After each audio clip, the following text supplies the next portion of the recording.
Ratchet and Clank in 60 FPS and HDR on the PlayStation 5. What else do you need? Of course, you need a PlayStation 5 and an OLED TV like the LG CX, what I'm playing on.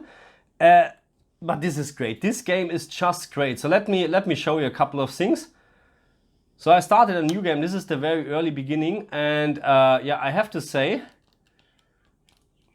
it is just really great. 60 FPS, it's always a game changer. Doesn't matter which game or what game, it is a game changer. And apparently this game supports HDR as well, but we talk about HDR in a second, because I decided actually to combine the 60 FPS test and HDR analyze test today. What I'm doing here, maybe this one. Because yeah, to save a little bit time and make it a little bit more interesting. But again, 60 FPS, the control is feeling much more directer with 60 FPS. The only thing what I really don't like is there's a lot of motion blur in the background when you move, and you can't actually disable it. There's no option. Under game option, there's just difficulties, and control options, control options of course, and then we have audio options. Nothing else. And keep this in mind when we're talking about HDR a little bit later, that there's no option for HDR, by the way. So it is a little bit of a disappointment that there is so much motion blur in the background. How can I go here? Oh my god, I played this game, I don't know, 2016. Activate, okay. What can I do? Press to purchase the fusion grenade. Oh, okay, we're buying a fusion grenade. Okay, I think we're drawing the fusion grenade in here. Oh, that was easy. Yeah, again, the little bummer is actually that so much motion blur is deactivated or activated, sorry, because you can clearly see it. I'm not sure if you can see it on your screen, but this is actually a little bit too much, to be very honest. Yeah, it's okay. I'm okay. Again, this is the very beginning from the game. That's why we have all these little hints. And actually that's good, because I have no idea what to do. And again, I really love the graphic. This is just amazing. PlayStation 4 game from 2016. So of course I didn't play that much so far, but what I can say at this very moment, I haven't seen any stuttering so far, nothing at all. It is just very, very smooth. Smooth like butter, I would say. And the resolution is really crazy. You can see here these little hairs here, and there's no aliasing at all. And this is what I like on games. I rather have lower textures or less drawing distance or stuff like that, or lower shadow quality. But I hate aliasing. I hate aliasing on sharp objects. But this one, this is perfect. This is really, really perfect. When we're looking closer here, there is not a single edge. Not at all. This is just perfect anti-aliasing. And of course we talk about HDR in a minute, but before we talking about HDR, let's talk about Ratchet and Clank Rift Apart, the new game, the PlayStation 5 game, which is apparently, according to a couple of websites, in 60 and in 30 FPS or level up. What? Okay, let me continue. Oh, hello.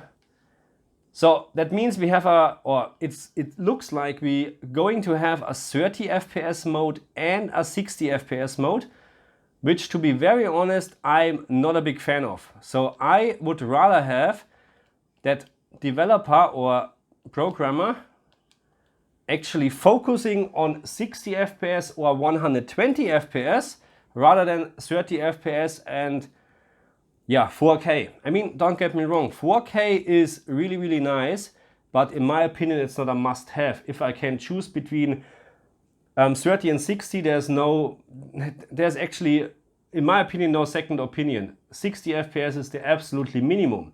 When it comes to 60 and 120, of course, we know that we have to make a couple of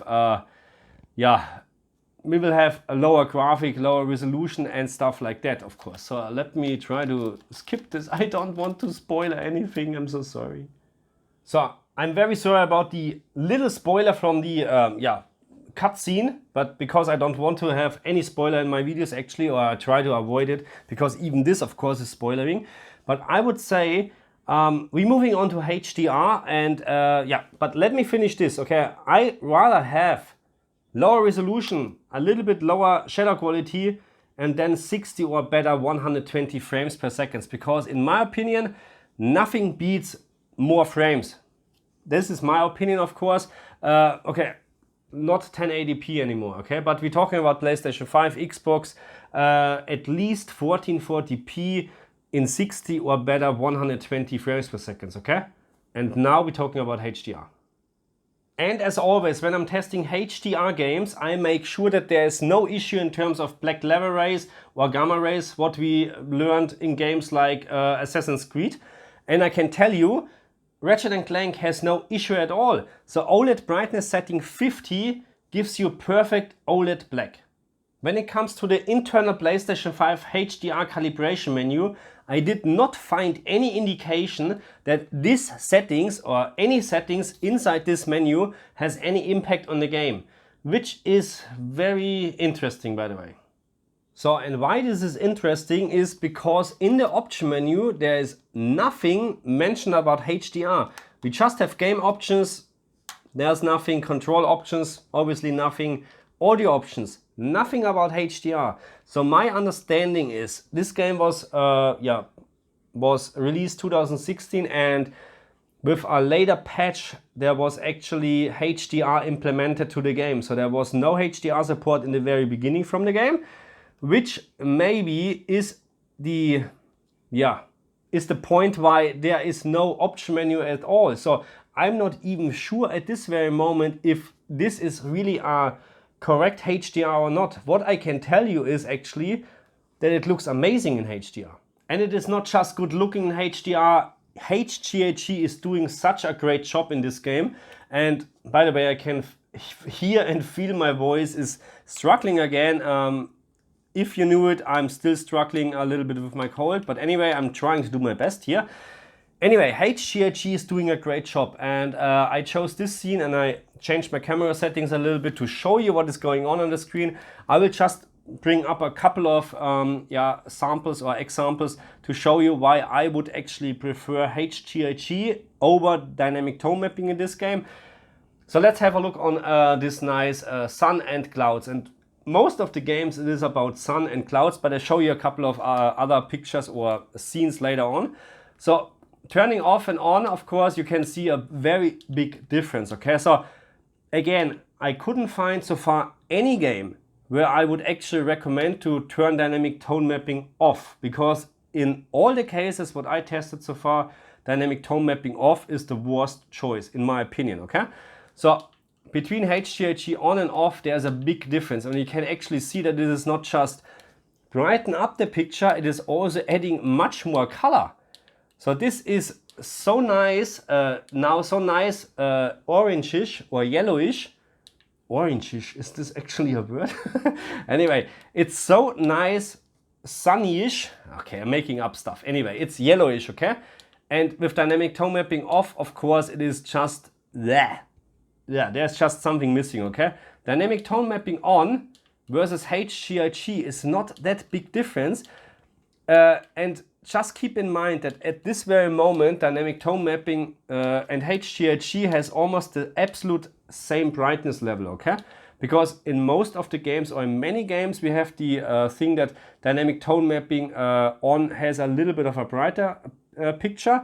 I mean, it depends on the screen as well, because I explained it to you already.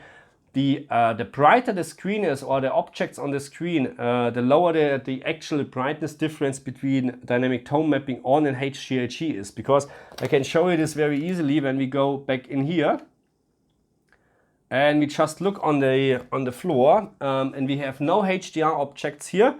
Dynamic tone mapping is much brighter than HGiG now. When I'm changing to HGiG, you can see it is darker. But again, dynamic tone mapping, the word dynamic, this is dynamic changed by the TV right now. This is not the right brightness in my opinion, because the right brightness will be also dynamic tone mapping off, to understand, okay? So HGiG is not overbrightening or not changing the brightness. Dynamic tone mapping is doing this. For some reason it is maybe a good idea. If you play in a very bright room, then yes. But in most of the cases, for my case especially, because I'm playing in a very dark room, dynamic tone mapping is not in all the cases, or in very less games, actually the right choice. So in this scene I have to say that dynamic tone mapping on makes actually a little bit of a better picture, because not sure if you can see this on the camera, but we have very fine detailed structure on the bridge here. In HGiG it is very nice, but with dynamic tone mapping on you can actually see it a little bit better. But again, this is, how should I say, this is we're standing at the moment, so the TV had enough time to dynamically change the picture. And if you watch my other videos about the disadvantage from dynamic tone mapping, it takes around 5 to 7 seconds to adjust the picture. That means when I'm looking in this direction and then I'm looking back, it is actually worse than HGiG, and it takes some time till the picture adjusts, yeah, to the right, yeah, to the details on the screen, or to the details on for HDR. So again, always when I'm doing this comparison videos, in some scenes really dynamic tone mapping looks better because the TV has time to adjust the picture. But we need to keep in mind that actually we're running around the whole time, and I mean anyway, we don't have time to focus on nice details like on the bridge, you know what I mean? And it will take time for dynamic tone mapping, oh my god, dynamic tone mapping to adjust the screen. So again, it might look better now when we wait a little bit, but HGiG, the overall, there's not much big difference, you know what I mean? Can you actually see that there's maybe a little bit in the brightness? So dynamic tone mapping makes the rocks in the background a little bit brighter, which actually is from the whole picture, when I'm looking at the whole picture, actually not very nice, because it looks like the gamma is rising a little bit, which makes a little bit of a worse contrast, okay? So again, I would really say HGiG at this very moment, it just does the better job. Another example, and my last one for today, how great HGiG is actually working. Even the game is from 2016 and not even supporting anything, probably in my opinion, but let's see what other tech channels will find out. This scene shows that HGiG is doing much better job compared to dynamic tone mapping. Even the brightness is higher in HGiG than in dynamic tone mapping. Can you see this? So with dynamic tone mapping on, the whole picture looks a little bit washed out, especially here in the rocks. And it's getting darker actually. It's getting darker. And of course dynamic tone mapping off is absolutely worse, because you can even see here the sign. It's having some HDR effects, which is very cool. And that's dynamic tone mapping on. Oh, I'm sorry. So, and I really think that HGiG is doing a much better job. And again, we need to consider that this is a picture where we're standing still since ages, and the TV had time to actually dynamically change the picture.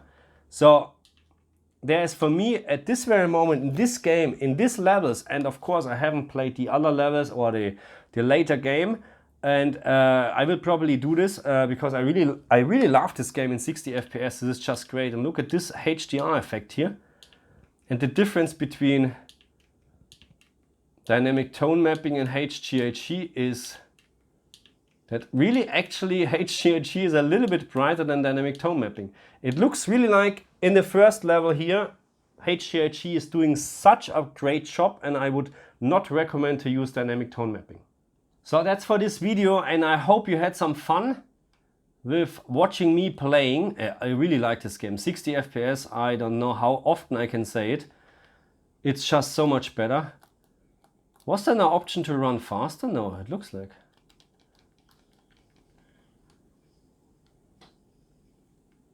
Anyway, it doesn't matter. It doesn't matter. I have so less time at the moment. You know, that's why I'm not doing any Let's Plays at the moment. Unfortunately, I would love to play a little bit more, but actually I would rather focus on the main channel than on the Let's Plays, because more viewers, to be very honest. And I mean, oh, this is just great. I really need to continue this. Wow, look at this effect. This game is from 2016. I'm really looking forward for the new Ratchet and Clank, and I hope we have a proper 60 FPS support.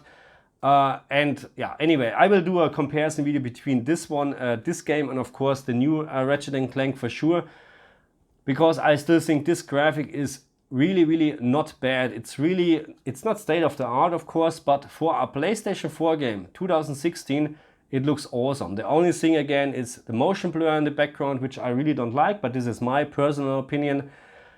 Otherwise, this game so far is almost perfect. Okay, so that's my 2 cents for this video, and I say thank you very much for watching me. And if you're new to my channel, you know the drill. Subscribe now, and yeah, leave me a comment. I see you next time. Bye.